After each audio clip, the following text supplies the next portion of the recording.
Bien, lo primero, dar las gracias a Mi Tierra Televisión, que ha sido tan amable de pedirme que hiciera una breve exposición de los libros publicados, de los cuales naturalmente estoy muy orgulloso de ellos. Por eso, cuando me decían de centrarlo en uno solo, pues a mí me parecía que era descartar los otros, pero a título de tarjeta de visita, hablarles en primer lugar de la obra social de España en América, cuyo mejor mérito, porque ven que es un tema que se escapa de lo que es el derecho político, un libro que sirvió de tesina en la Escuela Social, y tengo la enorme suerte de que fue dirigido por el profesor don Carmelo Viñasmey. Por eso en la dedicatoria digo: al insigne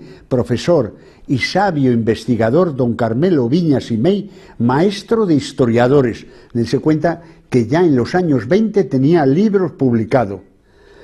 Como pequeño homenaje y muestra de gratitud por las enseñanzas recibidas en la Escuela Social de Madrid. Efectivamente, esto nace de una discusión con un intelectual alemán que me hablaba, pues eso, desde la leyenda negra, y consiguientemente con las enseñanzas del profesor Viñasmey fue elaborando lo que se trata del desmontaje de la conocida leyenda negra sobre España, como fue la conquista, la colonización, sobre todo la legislación laboral, las instituciones y experiencias sociales, la labor cultural que lleva, la propiedad rural en las Indias, los españoles en la época del descubrimiento, la colonización de América en interrogación, si es vergüenza o gloria de España, y después, lo más importante, el apéndice documental. Orden de Felipe II, donde no hay parangón en ninguna legislación del mundo, donde se trata mejor a los nativos que a los propios españoles. Es decir, el Código Penal era más duro con los soldados españoles que con los propios nativos. Todo el sistema laboral que regía en las Indias, pero no en España. Después, remontarme a las leyes nuevas, las instrucciones de los Reyes Católicos de 1501, el papel tan importante de Francisco de Vitoria, que aconsejaba al propio emperador Carlos V, y donde Francisco de Vitoria era capaz de discutir hasta las decisiones del Papa en materia de la división del territorio, etcétera, etcétera. Cartas de Carlos V a Francisco de Vitoria pidiéndole que seleccionase los mejores de sus discípulos para enviarlos a América. Esto es una de las causas por la que los eruditos atribuyen la decadencia de España, porque lo mejor desde el punto de vista espiritual se exportaba y por lo tanto se quedaban. Los curas de mala conducta, etcétera, no podían ir a América, se quedaban, claro, en España. No que fuesen a ser fusilados, pues se quedaban obrando como era lógico en tal. Después, sobre la actitud de un poderoso o poderosísimo Carlos V, permitiendo la crítica.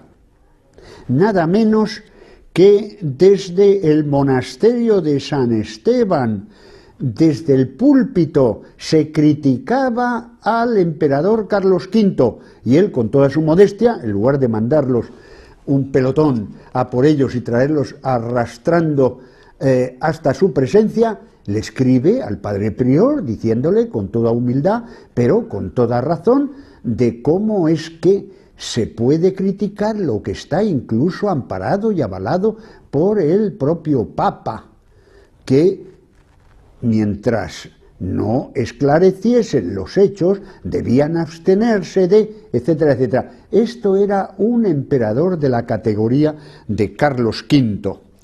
Después tengo también la inmensa suerte que una persona, un personaje de la categoría de Ramón Menéndez Pidal, tuvo un intercambio de cartas conmigo y me mandó lo que había sido su conferencia en la Universidad de Oxford, El padre Las Casas y la leyenda negra. Bueno, ¿cómo le pone? Pues esto, sencillamente de esquizofrénico. Pero claro, desde la altura de un Ramón Menéndez Pidal, y tengo esa inmensa suerte que él tuvo la gentileza de mandarme el extracto. Yo juraría que me mandó la conferencia completa, ¿no?, de haber pronunciado, repito, en la Universidad de Oxford. Otro libro que quería presentarles a ustedes, a los televidentes de esta televisión, es el volumen 1 de mi obra citada en otra ocasión, Derecho, Estado y Sociedad, que versa monográficamente sobre el socialismo. Pues sencillamente ya desde el prólogo o introducción es desmontar toda la serie de tópicos que existen sobre el socialismo marxista. Para empezar, el propio nombre del Partido Socialista, algunos se creen que el verdadero marxismo estaba en la ya fenecida, gracias a Dios, fenecida Unión Soviética, que eran los que llevaban a rajatabla la doctrina de Carlos Marx, y que por otro lado la socialdemocracia pues era una especie de socialismo aguado que reducía, totalmente falso, totalmente al revés.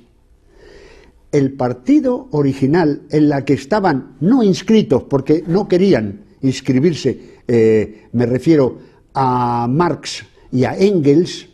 Hay una carta muy dura de Engels diciendo que hicieran el favor de apearle eso de camarada Engels, porque él no pertenecía al Partido Socialista en Alemania.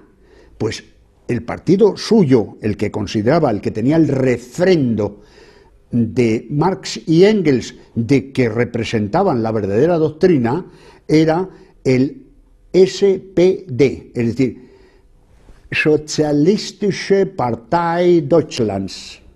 Este era el partido es decir, la socialdemocracia es el auténtico partido marxista. Y lo que se hace y se crea en la Unión Soviética con Lenin, pues sencillamente no le dieron entrada en la Internacional Socialista. Es decir, Kautsky y Bernstein, lástima no tengo para escribirles los dos nombres en pizarra, son los auténticos herederos de Marx y Engels. Eran discípulos directos de Engels. Y ahora hablaremos más tarde para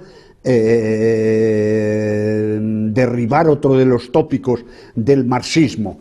Pues bien, en este libro le dedico al socialismo marxista, el enfoque de sus dos discípulos directos, empezando por Engels, claro, y después de Kautsky y Bernstein. Ese es el auténtico socialismo marxista reconocido por sus fundadores.